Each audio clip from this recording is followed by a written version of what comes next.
அக்கா அக்கா அக்கா எனக்கு ரொம்ப லேட் ஆகுது, உங்ககிட்ட அப்புறமா பேசுறேன். ஏன் இப்போ நீ எங்க போற? என்ன நீங்க, நான் தான் உங்ககிட்ட சொன்னேனே, எனக்கு ஆக்சுவலி நார்த் அமெரிக்கா ரெயின் ஃபாரஸ்ட்ல போட்டோகிராஃபி அசைன்மெண்ட் கிடைச்சிருக்கு. அது விஷயமா நான் அர்ஜென்ட்டா போய் ஆகணும். அதனால எதுக்கு ஏன்னு இந்த கேள்வியெல்லாம் அப்புறமா கேளுங்க. என்னத்த மறைக்கிற? சீக்கிரம் சொல்லு. அட என்ன நீங்க, நான் எதுக்காக உங்ககிட்ட மறைக்கணும்? உண்மை எல்லாருக்குமே தெரியும். ரொம்ப நாளா உண்மையை மறைச்சு வச்சிருக்காங்க. ஆனா உண்மை எங்க போய் சேரணுமோ கண்டிப்பா சேர்ந்துரும். எந்த உண்மைய சொல்ற? அதோட எந்த உண்மை போய் சேரும்?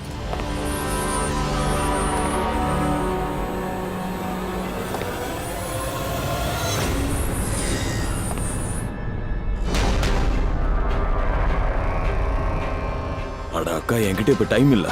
ஆக்சுவலி இங்க யாரும் இருக்கிற மாதிரி இருக்கு. பல விஷயம் நடந்திருக்கு அக்கா, இங்க நிறைய விஷயம் நடந்துட்டு இருக்கு. ஆனா எது சரியோ அதுதான் நான் பண்ணியிருக்கேன். கேத்தன், எதையும் மறைக்காத. என்ன நடந்தது? இந்த நேரத்துல என் ஸ்டுடியோக்கு யாரு வருவாங்க? ஏய், கதவு தோற. அக்கா, யாரோ திறக்க போறியா இல்லையா? கேத்தன், சீக்கிரமா கதவு தோற. யாரு? ஹலோ, என்னாச்சு? கதவு திறக்கறியா இல்லையா? ஹலோ கேத்தன், கேத்தன். இத பாரு, என் கிட்ட வராத. அந்த போட்டோ எங்க இருக்கு? நான் என்னடா பண்ண, சொல்ல போறியா இல்லையா? கேத்தன், கேத்தன் சொல்லு. இல்ல நீ செத்துடுடா. என் கிட்ட வராத ப்ளீஸ். ஹலோ, சீக்கிரம் சொல்லு, இப்பவே சொல்லு. இல்லனா உன்னை உண்டு இல்லன்னு பண்ணிடுவேன். இன்னைக்கு நீ சாகத்தாண்டா போற. கேத்தன்.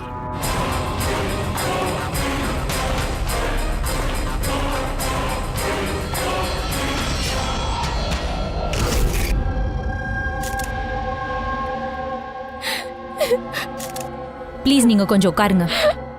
பார்த்து.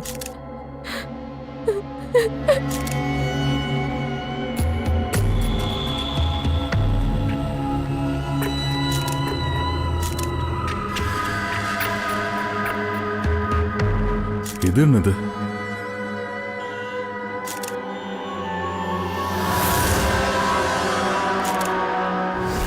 இது யாரோட ஷூல இருந்தோ கீழே விழுந்திருக்கு. சார், அது கேத்தனோட ஷூ கிளியரா இருக்கு. அதோட ஃப்ளோர்லயும் அந்த அடையாளம் எங்கேயுமே இல்ல. சரி, அதை எடு.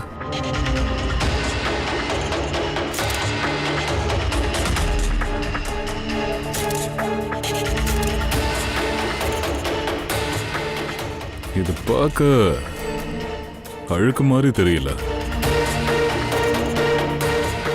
இதுல ஆயில் ஸ்மெல் அடிக்குது. ஒண்ணு பண்ண, ஸ்டுடியோல இருக்கிற எல்லா ஃபிங்கர் பிரிண்ட்ஸையும் எடுத்துரு.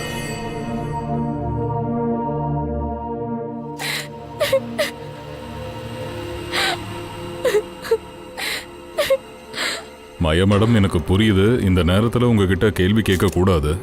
இருந்தாலும் எங்க கடமையை நாங்க செய்யணும். நீங்க கொஞ்சம் ஞாபகப்படுத்தி சொல்லுங்க. நடந்த சம்பவங்களையும் நீங்க போன்ல கேட்டிருக்கீங்க. அப்போ அந்த கேத்தனும் அந்த இன்னொரு ஆளும் என்ன பேசிக்கிட்டாங்க? அவன் வந்ததும் பயங்கரமா கேத்தன் அடிக்க ஆரம்பிச்சுட்டான். கேத்தன் பாவம் கத்த ஆரம்பிச்சுட்டான். அதோட பொருட்கள் உடையிற சத்தமும் கேட்டது. நான் எதுவுமே பண்ணல. என் கிட்ட வராத, எனக்கு எதுவும் தெரியாது. நான் சொல்றேன், சொல்லுடா. அவன் ஏதோ போட்டோஸை பத்தி கேட்டுட்டு இருந்தான். சார், இப்ப மாயா சொல்றத கேட்டா கேத்தனை கொலை பண்ணிருக்காங்க. ஆனா இங்க எவிடன்ஸே இல்லையே. அந்த போட்டோகிராஃப் தான் எவிடன்ஸா?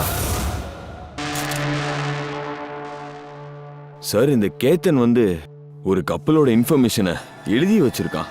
இங்க பாருங்க, யாரோ மணலன் ஷாம்லியா ஜோக்கருங்க. சார் இங்க பாருங்க. ஸோ கேலண்டர்ல 14th April 2018 மார்க் பண்ணப்பட்டிருக்கு, தி ஆனிவர்சரி. அட, இது இன்னைக்கூட டேட்டு. அதாவது இன்னைக்கு ஏதோ நடக்க இருந்தது. அதை பத்தி கேத்தனுக்கும் அந்த விஷயம் தெரிஞ்சிருக்கு. அவன் மொபைல் போனை செக் பண்ணு. கடைசியா யார்கிட்ட பேசிருக்கான்னு பாரு.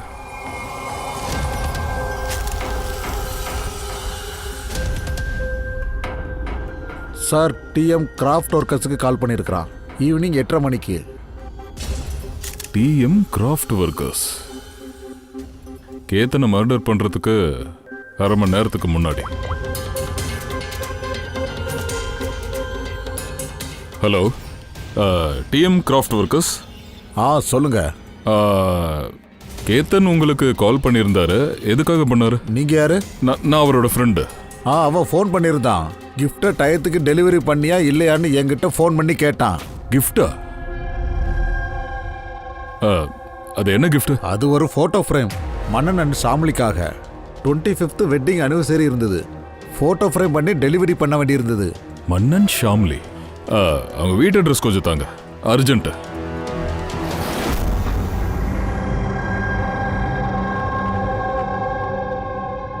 இந்த போட்டோவை யார் அனுப்புனாங்க? யார் இது? கேத்தன்? இந்த கேத்தன் யாரு?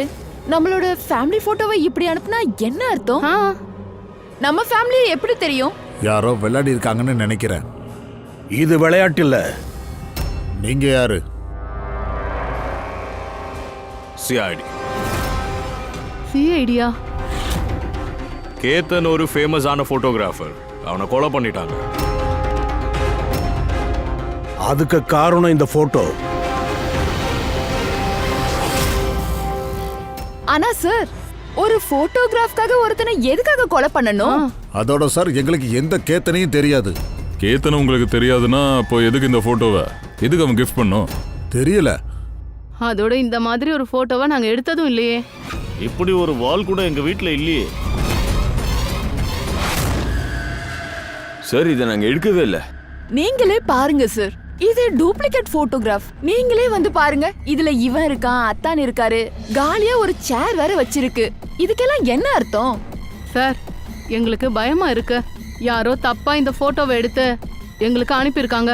தப்பா அனுப்பல, வேணும்னே உங்களுக்காக அனுப்பியிருக்காங்க. அதுவும் தன்னோட உயிரை தியாகம் பண்ணி. சார், யாரோ மனன் ஃபேமிலியில கொலை சம்பவத்தை எங்களை மாட்டி விட பாக்குறாங்க. அது இருக்கட்டும், நீங்க யாரு? இவர் தான் எங்களுடைய ஃபேமிலி ஃப்ரெண்ட் மிஸ்டர் விக்ரம். அப்படியா? உங்க ஃபேமிலி ஃப்ரெண்டா? சார், இதுல ஒரு மெசேஜும் இருக்கு. She is hiding, save her. Ketan உங்ககிட்ட யாரையோ தேட சொல்லிக்கிட்டு இருக்கான். தேட சொல்றானா?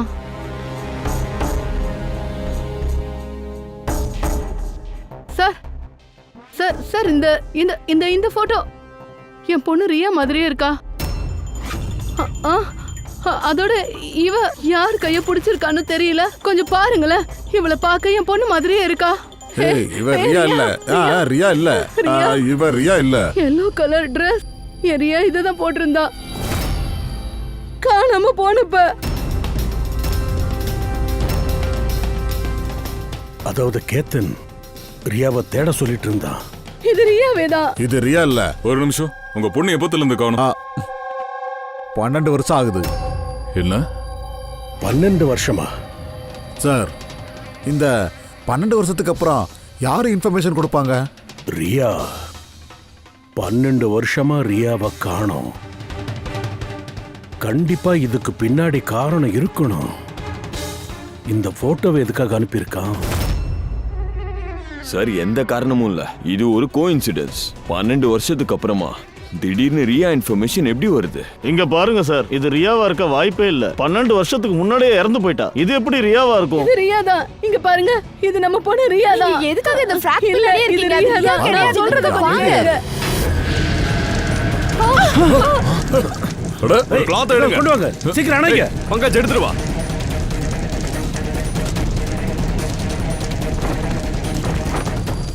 ஜாக்கிரதை. சார், இந்த போட்டோ எரிஞ்சு போச்சு.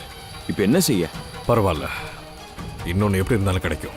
பூர்வி ஒன்று பண்ண, டிஎம் கிராஃப்ட் ஒர்க்குக்கு போயிட்டு இன்னொரு போட்டோவை மட்டும் எடுத்துரு.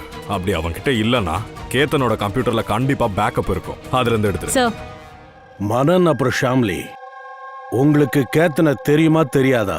அது எங்களுக்கு தேவையில்லை. ஆனா ஒரு விஷயத்த மறக்காதீங்க, கேத்தன் உசுரை கொடுத்துருக்கான் உங்களுக்கு உதவுறதுக்காக. அவன் உங்களில் யாரையோ காப்பாற்ற சொல்றான். யாரோ ஒளிஞ்சிருக்காங்க, அவங்கள தான் தேட சொல்லியிருந்தான். அவங்க யாரு எங்க ஒளிஞ்சிருக்காங்கன்னு நாங்க தேடி கண்டுபிடிப்போம். ஒரு விஷயத்த மட்டும் யாரும் மறக்காதீங்க, இந்த இடத்துல எத்தனை பேர் இருக்கீங்களோ யாரும் சிட்டியை விட்டு வெளியில போகவே கூடாது. என்கொயரி முடிகிற வரைக்கும் கூடாது. எங்களுக்கு உங்க எல்லார் மேலேயும் சந்தேகம் இருக்கு, எல்லார் மேலேயும்.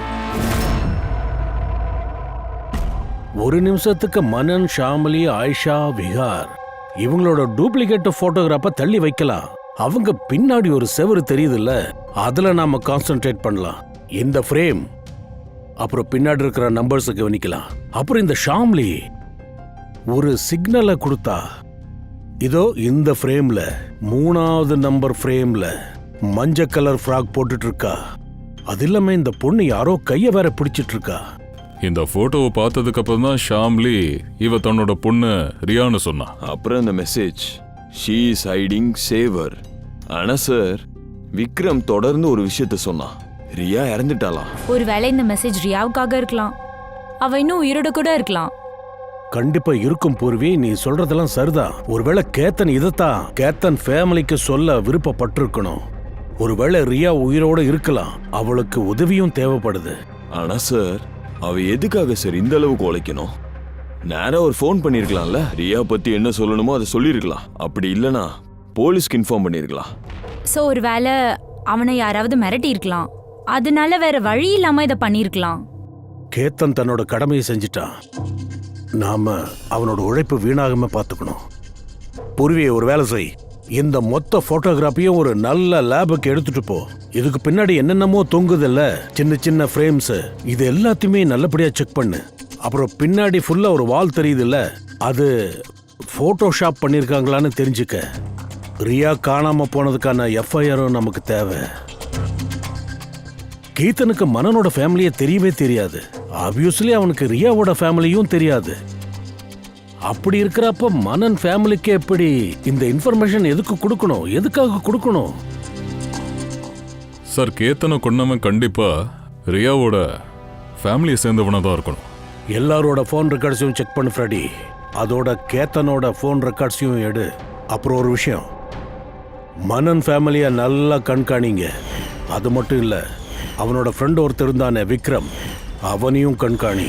இவங்க எங்க போறாங்க, யார் மீட் பண்றாங்க, என்னெல்லாம் பண்றாங்கன்னு ஒவ்வொரு விஷயத்தையும் உன்னிப்பா கவனி. எல்லா விஷயத்தையும் நல்லா நோட் பண்ணி வை. கேத்தனோட எத்தனை பேர் வேலை பார்த்தாங்களோ அவங்கள நம்ம சந்திச்சாகணும். உங்க 2 பேருக்கும் கேத்தனை பத்தி நல்லா தெரிஞ்சிருக்கும். உங்ககிட்ட என்னைக்காவது அவன் ஏதாச்சும் சின்ன பொண்ணை பத்தி சொல்லியிருக்கானா? அதாவது ஜுஹூல இருக்கிற ஃபேமிலியை பத்தி, ஃபேமிலி போர்ட்ரேட்டை பத்தி? இல்லையே சார், இன்னைக்கு வரைக்கும் என்கிட்ட எதுவும் சொல்லலையே சார். சரி, இந்த கேத்தன் உங்களுக்காக தான், அதாவது உங்களுக்கு மட்டும் வேலை பார்த்தானா இல்லை வேற வெளியே பார்த்தானா? கேத்தன் எனக்காக ஃபேஷன் ஃபோட்டோகிராஃபி பண்ணுவான். அதோட பெரிய பெரிய ஃபேஷன் ஹவுசஸ்க்காக எக்ஸ்க்ளூசிவ் கேட்லாக் ஷூட் பண்ணுவான். மாயா, நீங்க கேத்தனோட சிஸ்டர், உங்களுக்கு ஏதாச்சும் தெரிஞ்சிருக்கும் இல்லையா? அவர் யாரெல்லாம் மீட் பண்ணுவாரு? சார், கேத்தன் ரொம்பவே ரிசர்வ்டா இருப்பான். அவன் உண்டு, அவன் வேலை உண்டு. அதோட அவனுக்கு ஃப்ரெண்ட்ஸும் ரொம்ப செலக்டிவ் தான். அதோட ரீசெண்டா கேத்தனுக்கு ஒரு இன்டர்நேஷனல் எக்ஸிபிஷனுக்கான அசைன்மெண்ட் கிடைச்சது. அதனால மும்பையோட எல்லா ஸ்ட்ரீட்டுக்கும் போய் ஸ்ட்ரீட் ஃபோட்டோகிராஃபி பண்ணுனா. அந்த ஃபோட்டோகிராஃப்ஸை கொஞ்சம் பார்க்க முடியுமா? கண்டிப்பா.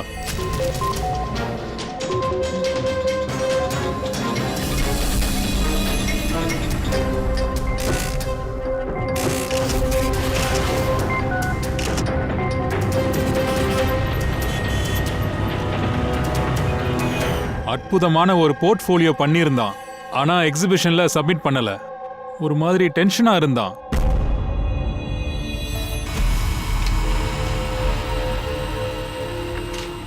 இந்த வால், அதுக்கப்புறம் இதுல இருக்கிற போட்டோஸ் அண்ட் நம்பர்ஸ் ஒரிஜினல் தான். அப்ப மத்ததெல்லாம் யார் இதை உருவாக்கினானோ அவன் ஜஸ்ட் இந்த வால்ல ஃபேமிலிக்காரங்களோட போட்டோ போட்டிருக்கான்.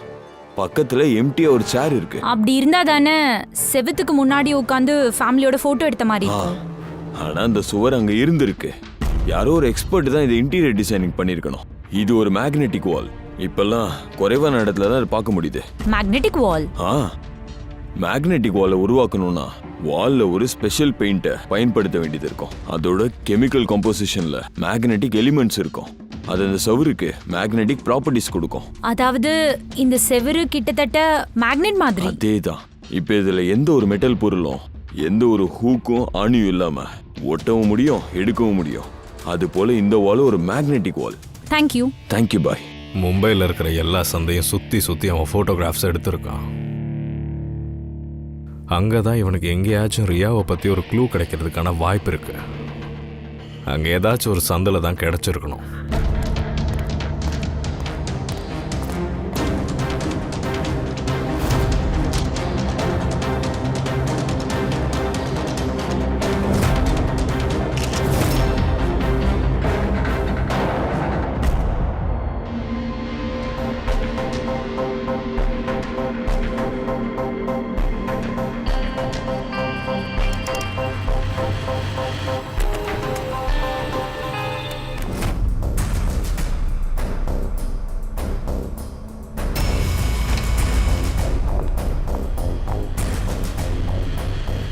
சார் இதை பாருங்க.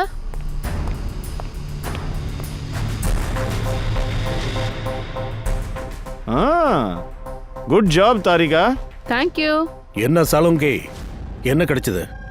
பாஸ், ஒரு பொருள் கிடைச்சது. தயா ஞாபகம் இருக்கா? உனக்கு அந்த கிரைம் ஸ்பாட்ல ஏதோ ஸ்டிக்கி எலிமெண்ட் ஒன்று கிடைச்சது. அதை இங்க கொண்டு வந்து கூட கொடுத்தியே, ஞாபகம் இருக்கா? சார், இது கிரைம் சீன்ல கிடைச்சது. இது மண்ணோ தாரோ இல்ல, ஒருவேளை ஆயிலோ இல்ல கிரீஸாவோ இருக்கலாம் இல்லையா? நீ ரொம்ப கரெக்டா சொன்னதயா. இது கிரீஸ் தான் பாஸ். இந்த எலிமெண்ட்ல கிரீஸோட ட்ரேசஸ் இருந்தது. இந்த கிரீஸ் ரொம்ப பழமையானது. இப்போ அதோட கெமிக்கல் காம்போசிஷன் கூட மாறுது. ஒரு நிமிஷம் சலோங்கி, பழசுன்னா எப்படி? எத்தனை காலத்து பழசு? அது வந்து பாஸ், எந்த இடத்துல இருந்து இந்த கிரீஸ் டப்பா கிடைச்சதோ அந்த இடம் ஏற்கனவே மூடப்பட்டிருக்கும். அப்புறம் சார், கேத்தனோட மூக்குல இருந்து வந்த ஃப்ளூயிட்ஸ்ல இருந்து இது அக்ரியேட், நைலான், பாலியஸ்டர், பாலிபப்ளேன் இந்த ட்ரேசஸ்லாம் கிடைச்சிருக்க. அவனோட லங்ஸ்லயும் இது எல்லாமே கிடைச்சிருக்க. ஃபேப்ரிக் ஃபைபர்ஸ், நைலான், பாலியஸ்டர், அப்புறம் அக்ரலிக். தயா, இந்த எல்லா பொருட்களும் ஃபேப்ரிக் சம்பந்தப்பட்டதாச்சே. இவன் ஒரு போட்டோகிராஃபர் தானே? இவனுக்கும் இந்த பொருளுக்கும் என்ன சம்பந்தம்? ஆமா சார், இவன் எங்க இருந்தானோ அந்த இடத்தோட அக்கம் பக்கத்துல ஃபேக்டரி கூட கிடையாது. அப்படி இருக்கும்போது துணி சம்பந்தப்பட்ட கெமிக்கல்ஸ் அவன் லங்ஸ்குள்ள எப்படி போச்சு? ஒருவேளை அந்த மாதிரி இடத்துக்கு போயிட்டு வரானோ என்னவோ. பாஸ், ஏதாவது ஃபேக்டரி, கோடவுன் இல்லைன்னா மில் அப்பப்போ அவன் போயிருக்கலாம். அப்படி இருந்தா அது பாசிபிள். அப்பப்போ எங்கெல்லாம் போவியா கேத்தன்? இந்த இடத்துக்கு நீ போவியா? எதுக்காக போன? என்ன காரணம்? சார், ஷாம்லி டிப்ரெஷன்ல போயிட்டாங்க. வீட்டை விட்டு வெளியே வர மாட்டாங்க. அப்புறம் விக்ரமும் விகானும் மீட் பண்ணிக்கிறாங்க. ஆனா அவங்க 2 பேருக்குள்ள என்ன ஒரு ஆர்கியூமெண்ட்னே தெரியல. அப்புறம் அந்த விகான் வக்கீல்களை போய் சந்திக்கிறான். வக்கீல்களையா? ஆமா சார். அப்புறம் ஆயிஷா எப்ப பாரு அவளோட ஃப்ரெண்ட்ஸ் வீட்டுக்கு போயிட்டு வரா.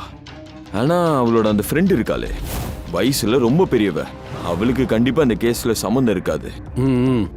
அப்புறம் இந்த மனன் கேத்தனை பத்தி தெரிஞ்சுக்க நிறைய முயற்சி எடுக்கிறான். ஐ சி. சரி ஃப்ரெடி, ஃபோன் கால்ஸ் ரெக்கார்ட் எல்லாத்தையும் ட்ராக் பண்ணியா? அதுல என்ன தெரிஞ்சது? ஒண்ணுமே தெரியல சார். அவனோட இந்த ரெஜிஸ்டர்ட் மொபைல் நம்பர் இருக்கு, அதுல ஒண்ணுமே இல்ல. சார், போட்டோ பிரிண்ட் எடுத்தாச்சா? Yes sir. நான் உங்ககிட்ட ஃபோன்ல சொன்ன மாதிரி அந்த சுவர் ஒரிஜினல் தான் சார். மேக்னெட்டிக் வால்? ஆமா சார். சார், கேத்தன் இந்த எல்லா ஃபோட்டோஸையும் அந்த வாலில் வச்சு ஃபோட்டோ எடுத்திருக்கான். அண்ட் அதுக்கு மேலே அந்த ஃபேமிலி ஃபோட்டோவை ஃபோட்டோஷாப் பண்ணியிருக்கான். சார், இந்த வாலை பத்தி தெரிஞ்சுக்க அதிக நேரம் ஆகாது.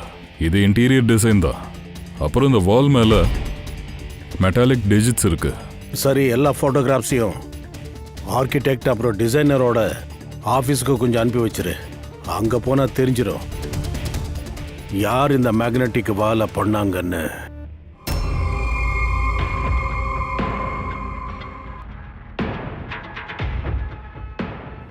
இந்த ஃபேமிலி உட்காந்துருக்காங்கல்ல, இவங்க பின்னாடி இருக்கிற அந்த வாலை பாருங்க. இதை நீங்க பண்ணீங்களா? சார், ஒரு என்ஆர்ஐ இன்டீரியர் டிசைனர் இருக்காரு. அவர் தன்னுடைய மோல்ட் அண்ட் கிரியேட்டிவ் டிசைனுக்காக ரொம்ப ஃபேமஸ் ஆனவர். ஒருவேளை அவர் அதை பண்ணியிருக்கலாம். அஃப்கோர்ஸ் இது என்னோட டிசைன் தான். மேஜிக் ஆட் லேப்காக நான் இந்த டிசைனை பண்ணியிருந்தேன். இட்ஸ் அ மேக்னெட்டிக் வால். இந்த எல்லா நம்பர்ஸும் மேக்னெட்டிக் மெட்டீரியல். ஹூக் இல்லாம, ஆணி அடிக்காம இதை எல்லாத்தையும் ஃபிக்ஸ் பண்ண முடியும். அப்படியே எடுக்கவும் முடியும். ஆனா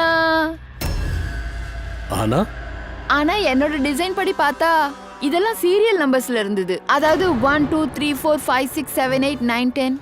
அது சரி மேம், இதுல பாருங்க, நம்பர் 1 3 2 0 6 7 8 9. ஏன் இந்த மாதிரி இருக்கு? சார் ஒருவேளை கேத்தன் இதை வச்சிருக்கலாம். ஆனா எதுக்கு அந்த வாலோட போட்டோ எடுக்கணும்? இந்த விஷயத்த மேஜிக் ஆட் லைஃப்காரங்க தான் சொல்ல முடியும். சார் நீங்க ஒரு போட்டோ காட்டுனீங்கல்ல, அது இந்த வால் தான். ஆமாம் சார், வாலில் ஃபிக்ஸ் பண்ண ஆக்சுவல் நம்பர் இங்கே இருக்குது. அது இதுதான் சார். ஃபோட்டோவில் என்ன சேஞ்சஸ் இருந்தாலும் அது கேத்தன் பண்ணியிருந்தான் சார். கேத்தன் இந்த நம்பர்ஸ் ஆர்டரில் இருந்தது. ஆனால் நீங்கள் ஜஸ்ட் 3206 சேஞ்ச் பண்ணி அதுக்கு கீழே ஏன் ஸ்பெசிஃபிக் ஃபோட்டோ வச்ச? அதெல்லாம் ஒன்றும் இல்லை, போசஸ் பண்ணிட்டு இருக்கேன். நம்பர்ஸையும் ஃப்ரேம்ஸையும் ஒன்று சேர்த்து ஒரு இன்டர்நேஷ்னல் எக்ஸிபிஷன் இருக்கு, அதுக்காக தான்.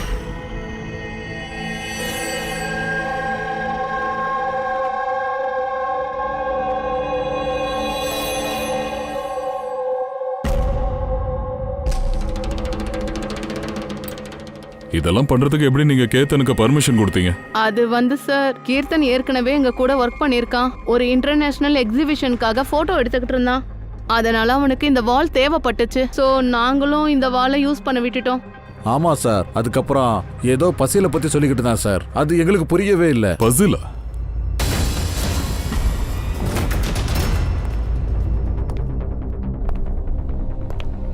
நம்பர்ஸ்ல பசிலா? அந்த போர்ட்ரேட்ல 3206 இருந்துச்சு. அதுக்கு கீழே போட்டோகிராஃப்ஸும் இருந்துச்சு. ஒருவேளை அந்த போட்டோஸ் தான் பசிலா? ஒருவேளை அந்த கேத்த நமக்கு போட்டோகிராஃப்ஸ் மூலமா ரியாவை பத்தி சொல்ல நினைச்சானோ?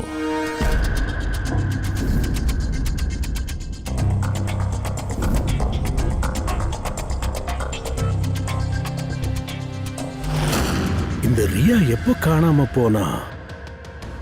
எப்போ இவ காணாம போனா? ரியாவோட மிஸ்ஸிங் எஃப்ஐஆர் இருக்குல்ல? ஆமா சார். சார் அதுக்கும் இந்த கேஸ்க்கும் என்ன சம்பந்தம்? எப்படி சார்? ரொம்ப வருஷத்துக்கு முன்னாடியே க்ளோஸ் ஆயிடுச்சு. ஏன்னு தான் தெரியல தயா. எனக்கு தெரிஞ்சு ரியாவோட எஃப்ஐஆரை வச்சு இந்த கேஸை சால்வ் பண்ண முடியும்னு நினைக்கிறேன். இரு பார்க்கலாம். எஃப்ஐஆர் 822171 மும்பை. எஃப்ஐஆரோட டேட்டு பாத்தியா தயா? இதோ பாரு, 3206. அதாவது 2006 அப்படின்னா இது டேட்டா? கரெக்டா சொன்ன. 3206 3rd February 2006. அக்கா தைரியமா இருங்க. ஏன் தெரியல, என் பொண்ணு என்ன நிலைமையில இருக்காளோ. நீங்க என்ன கிண்டல் பண்றீங்களா? என் பொண்ணை தேடி கண்டுபிடிச்சிருவீங்களா? அவ உயிரோட இருக்காளா? உங்க பொண்ணு உயிரோட இருக்கா? இதை கேட்டு நீங்க சந்தோஷப்படணும். ஆனா நீங்க என்னன்னா இப்படி பேசுறீங்க? டாட், என் சிஸ்டர் உயிரோட இருக்கா. சார் அவ எங்க இருக்கா? நாங்க கிட்டத்தட்ட ரியாவை நெருங்கியாச்சு. அதனால உங்களுக்கு தெரிஞ்சதெல்லாம் எங்க கிட்ட சொல்லுங்க. கடைசியா நீங்க அவளை எப்பதான் பாத்தீங்க? பார்க்கும்போது அவளுக்கு என்ன நடந்துச்சு? எக்ஸாக்ட்லி எப்படி தான் அவ காணாம போனா? ஆனா சார், இந்த 4 போட்டோஸ்க்கும் என்ன அர்த்தம்? கேத்தன் கண்டிப்பா ரியாவை பத்தி எதையோ நம்ம கிட்ட சொல்ல முயற்சி பண்ணிருக்கான். இந்த போட்டோ எல்லாத்தையும் பாருங்க. 3 நம்பர் போட்டோ. இதுல சின்ன பொண்ணு அழுதுகிட்டு இருக்கா. ஒரு பெரிய ஆளோட கையை பிடிச்சிட்டு எங்கேயோ போறா. போட்டோ நம்பர் 2ல ரியா நல்லாவே வளர்ந்துருக்கா. இந்த போட்டோவை பார்க்கறப்போ ஒரு மாதிரியா தான் இருக்கு. யாரோ அவளை சிறைப்பிடிச்சு வச்ச மாதிரி இருக்கு. இது 3வது போட்டோ. இதுலயும் அவளை சிறைப்பிடிச்சு வச்ச மாதிரி தான் சார் தெரியுது. அதோட சார், இந்த கடைசி போட்டோல யாரோ அவளை கட்டி பிடிக்கிறாங்க, அப்புறம் முதுகுல கத்தியால குத்த பாக்குறாங்க. சார் அப்படி பார்த்தா கேத்தன் இந்த போட்டோஸ் மூலமா ரியாவை பத்தி சொல்றான்னு நினைக்கிறேன். எக்ஸாக்ட்லி. ரியா சின்ன வயசுல கிட்னாப் பண்றாங்க, அப்புறம் சிறை பிடிக்கப்படுறா. அப்புறம் அவளுக்கு எப்போ 18 வயசு ஆச்சோ அவளை சங்கிலியால கட்டி போட்டிருக்காங்க. அதுக்கப்புறம் யாரோ அவனுக்கு கிடைச்சிருக்காங்க. அவன் அவளை கொல்ல பிளான் பண்ணியிருக்கான். பாவம் ரியா, இந்த ஆள் மேல நம்பிக்கை வச்சிருந்திருக்கலாம். அப்படின்னா சார், கேத்தன் வேணும்னே தான் மாடல்ஸோட போட்டோவை இப்படி எடுத்திருக்கான். அப்பதான் உண்மையை வெளிச்சம் போட்டு காட்ட முடியும். அதான் கேத்தனை யாரோ பிளான் பண்ணி கொண்டு இருக்காங்க. ரியா மற்ற குழந்தைங்கள போல நார்மல் கிடையாது. அவளுடைய மூளை அவ வயசு பசங்களை கம்பேர் பண்ணும்போது ரொம்ப பலவீனமா இருந்தது. அதனாலதான் அவ தொடர்ந்து மருந்து சாப்பிட்டுக்கிட்டு இருந்தா. அவ மட்டும் மருந்து சாப்பிடலனா அவளோட மூளை கண்ட்ரோல்லயே இருக்காது. அவ என்ன வேணாலும் பண்ணிடுவா. அவளையே காயப்படுத்திப்பா, இல்லைன்னா அவ தற்கொலை கூட பண்ணிக்குவா. அப்படின்னா ரியா எங்க காணாம போனா? நாங்க அவளை ஸ்பெஷல் சைல்டு ஸ்கூல்ல போட்டிருந்தோம். அங்க இருந்து தான் காணாம போயிருக்கா. அதுக்கப்புறம் உங்களுக்கு ஏதாவது ஃபோன் வந்ததா? பணத்துக்காக இல்ல வேற எதுக்காவது? இல்ல, எதுவும் வரல. ஆமா, ஆனா அப்புறமா எங்களுக்கு தெரிய வந்தது, ஹாஸ்பிட்டல்ல இருந்து அவளோட மெடிக்கல் ஃபைல் காணா போயிருந்தது. ஃபைல காணுமா? யார் இந்த மாதிரி வேலை செய்வாங்க? அதுவும் இப்படி ஒரு சின்ன பாப்பாவோட ஃபைலையா திருடுவானுங்க? அதைத்தான் நானும் சொல்றேன். ஆமா, முதல்ல அவ மூளை பலவீனமா இருந்தது. அவ 12 வருஷம் உயிரோட இருக்க வாய்ப்பே இல்ல. அவ பெரிய தலைவலியா இருந்தா. என்ன இப்படி எல்லாம் பேசுறீங்க? உங்களுக்கு கொஞ்சம் கூட வெக்கம் இல்லையா? அவ உங்களோட பொண்ணு. ஒரு விஷயம் மட்டும் நல்லா தெளிவா தெரியுது மிஸ்டர் மனன். ஒரு வேலை ரியா கிடைச்சிட்டாலும் நீங்க சுத்தமா சந்தோஷப்பட மாட்டீங்க. ஆனா நாங்க தேடி கண்டுபிடிப்போம் எப்படியாவது.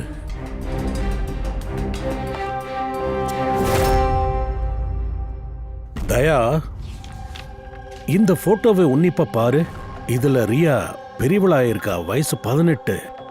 ஆனா இவளோட காலை பாரு, விலங்க மாட்டியிருக்கு. சார் இது பின்னாடி பாருங்க, இது ஜன்னல், பின்னாடி கார்பெட் இருக்கு. தாரிகா ஒன்னு சொன்னாலே ஞாபகம் இருக்கா? கேத்தனோட மூக்குல இருந்து வந்த ஃப்ளூயிட்ஸ்ல இருந்து இது அக்ரியேட் நைலான் பாலியஸ்டர் பாலிபப்ளேன் இந்த ட்ரேசஸ்லாம் கிடைச்சிருக்க. இந்த எல்லா பொருளும் ஃபேப்ரிக்கோட சம்பந்தப்பட்டது, கார்பெட் சம்பந்தப்பட்டது. எனக்கு தெரிஞ்சு இந்த ரியா கண்டிப்பா ஏதோ ஒரு மில் இல்லைன்னா ஒரு ஃபேக்டரிக்குள்ள தான் இருக்கணும். அதை தான் கேத்தன் நம்ம கிட்ட சொல்ல ட்ரை பண்றான். சார், 4வது போட்டோல ஆயில் கேன் காலி டப்பா இருந்தது. அதோட கேத்தனோட ஸ்டூடியோல இருந்து கிரீஸ் டப்பாவும் கிடைச்சதில்ல. ஒருவேளை கொலைகாரன் ரியாவை கேத்தனோட ஸ்டுடியோ அங்கிருந்து தான் கூட்டிட்டு போயிருக்கணும். 3வது போட்டோல அந்த கார்பெட் கலி, அப்புறம் 4வதுல அந்த ஃபேக்டரி. அது ரெண்டும் பக்கத்துல தான் இருக்கணும். முதல்ல நம்ம ஒன்று தெரிஞ்சுக்கணும். கார்பெட் இருக்கிறதுக்கு பக்கத்துல மூடப்பட்ட ஒரு ஃபேக்டரி இருக்கான்னு பார்க்கணும். எது இருந்தாலும் அதை சீக்கிரமா செய்யணும். ஏன்னா மன்னன் வீட்டுக்கு போனதுக்கு அப்புறம் கொலைகாரன் நம்ம முன்னாடி வரமாட்டான். அவன் கண்டிப்பா வேற யாரையோ வச்சு வேலையை முடிப்பான்.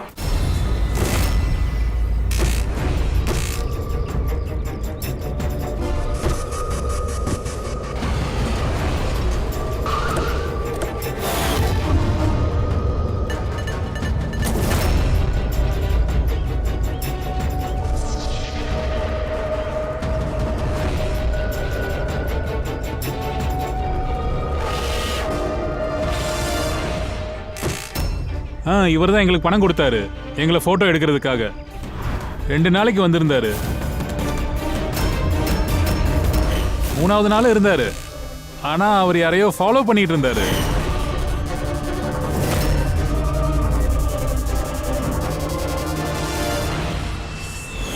யாரை ஃபாலோ பண்ணிட்டு இருந்தாரு? இல்ல சார், நான் அதை கவனிக்கல. சரி, ஃபாலோ பண்ணிக்கிட்டு எந்த பக்கம் போனாரு? இந்த பக்கம் தான்.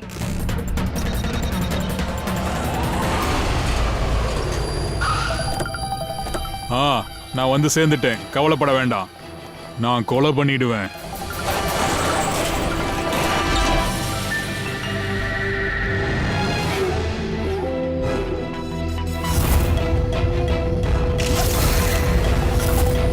ஏய், ஷட்டரை போடு.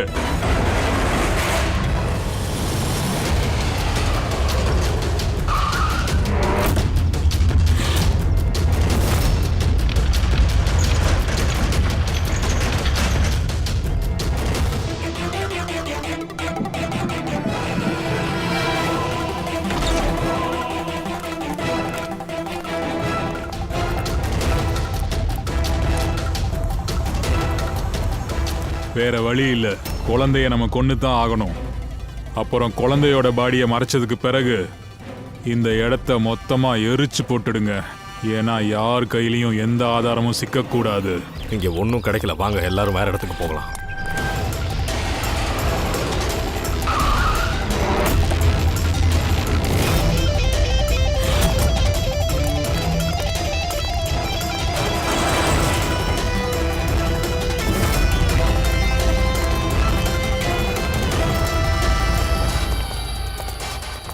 ரியா ரியா உங்க அம்மா அப்பா கிட்ட கூட்டிட்டு போக தான் வந்திருக்கோம்.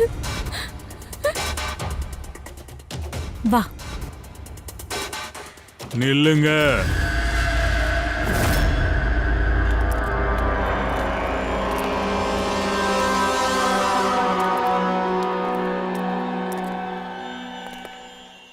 ரியா கண்ணா வா, இங்க வாமா. வா வா வா வா, என்கிட்ட வா. ரியா ரியா ரியா, வா வா. ரியா கண்ணா, இந்த அங்கிள் கூட போறியா? இந்த பொண்ணு கண்டிப்பா அவங்க கூட வரமாட்டா. முயற்சி பண்ணி பாருங்க. அவன் கரெக்டா சொல்றான் ஃப்ரெடி. இவன் நம்மளை தன்னோட விரோதியா நினைச்சுக்கிட்டு இருக்கா. அவனை நண்பனா நினைக்கிறா. ஏன்னா இவங்களை இவ தினமும் பார்த்துருக்கா. இவன் ரொம்ப சரியா சொன்னான். அதோட இந்த சின்ன பொண்ணு சாக போறாங்கிற விஷயம் பாவம் இவளுக்கே தெரியாது.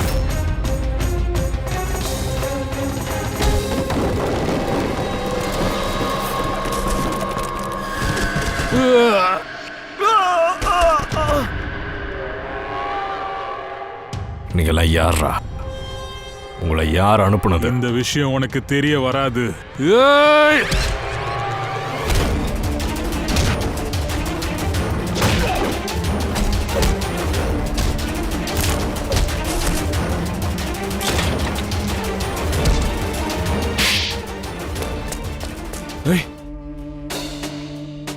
அவன் செத்துட்டான். உங்களை யாரா அனுப்புனது? சார் சார், எனக்கு எதுவுமே தெரியாது சார். எல்லாமே இவனுக்கு தான் சார் தெரியும். இவனுக்கு தான் விஷயம் தெரிஞ்சிருக்கு. ஆனா நாய் செத்துருச்சு. இப்ப எப்படி தெரிய வரும் சார்? இவங்களை அனுப்புனது யாரு? ரியா பாவம் பயந்து போயிருக்கா. அவளால பேசவும் முடியாது. ரியாவால பேச முடியாது, ஆனா அடையாளம் சொல்லுவாள்ல. அப்படின்னா அப்படின்னா அந்த ரியாவுக்கு கொலைகாரனை பத்தி தெரிஞ்சிருக்கு. ஏன்னா டெய்லி அவளை சந்திச்சிருக்கா. அவனை எப்பவுமே பாப்பா. அதனால அவங்கள சொந்தக்காரங்கன்னு நினைச்சா. அதனாலதான் அவங்க கூட போக தயாராயிட்டா. அப்படின்னா இவளை யாரு 12 வருஷமா இங்க அடைச்சு வச்சிருக்காங்களோ அவனையும் கண்டிப்பா இவளுக்கு தெரிஞ்சிருக்கணும். நிச்சயமா தினமும் அவன் கூட பேசுவாள்ல.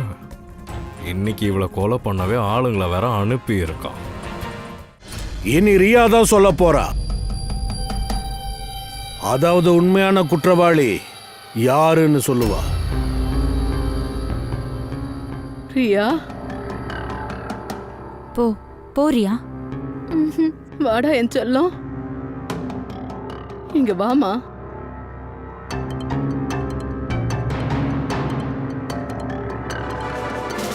ரியா,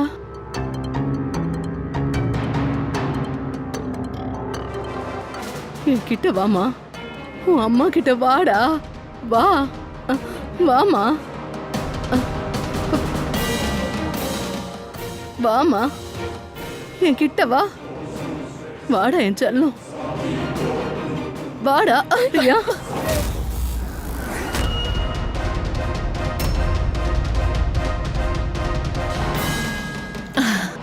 ரொம்ப ஆச்சரியமா இருக்கு இல்லையா? உங்க பொண்ணு 12 வருஷத்துக்கு அப்புறம் உங்களை வந்து சந்திக்கிறா. ஆனா அவ உங்ககிட்ட வரல. தன்னோட அத்தைய போய் கட்டி பிடிச்சிக்கிறா. இது எப்படி? அது வந்து அது நான் இவ அம்மா மாதிரியே இருக்கேன் இல்லையா? என் மேல இவளுக்கு நிறைய பாசம். அதுதான் காரணம். பிரமாதம் அத்தை அவர்களே. உங்க மேல இவ்வளவு ஆசையா? ரியா அவங்க அம்மாவை கூட அடையாளப்படுத்தல. உங்களை போய் கட்டி பிடிச்சுக்கிட்டா. ஏன்? என்ன காரணம் தெரியுமா? 12 வருஷமா ரியாவை ஒருத்தி தான் சந்திச்சுட்டு வந்தா. அந்த ஒருத்தி தான் ரியாவை மீட் பண்ணிக்கிட்டு இருந்தா. அவங்கள தான் ரியா தான் உறவா நினைச்சா. என்ன என்ன நீங்க உளறீங்க? நான் ஏன் இவளை போய் பார்க்கணும்? நான் இவளை பார்த்ததே இல்ல. ரியாவை நீ தான் மீட் பண்ணிருக்க. கடந்த 12 வருஷமா நீ பாத்துக்கிட்டு இருக்க. நான் சொல்றது ஒண்ணும் பொய் இல்ல ஆயிஷா. நீ தான் உளறிட்டு இருக்க. நாங்க அந்த டாக்டரையே தேடி கண்டுபிடிச்சாச்சு. அந்த டாக்டரோட உதவியால 12 வருஷமா ரியாவுக்கு நீ மருந்து கொடுத்துக்கிட்டு இருக்க. அவளை நீ டெஸ்ட் பண்ணிட்டு இருந்திருக்க. எனக்கு எந்த டாக்டரையும் தெரியாது. அதான் சொல்றேன்ல, நான் எந்த மெடிக்கல் டெஸ்டும் எடுக்கல. நீ தான் எடுத்திருக்க. இல்ல, நான் எந்த டெஸ்டும் எடுக்கல. நீ பொய் சொல்லிட்டு இருக்க. டெஸ்ட் எடுத்திருக்க. நான் எந்த ஒரு டெஸ்டும் எடுக்கல. நான் உண்மையை தான் சொல்றேன். எனக்கு எந்த டாக்டரையும் தெரியாது. 7 வயசுல இவ எந்த மருந்து சாப்பிட்டாலோ அந்த மருந்து தான் நான் இப்பவும் இவளுக்கு கொடுக்கறேன்.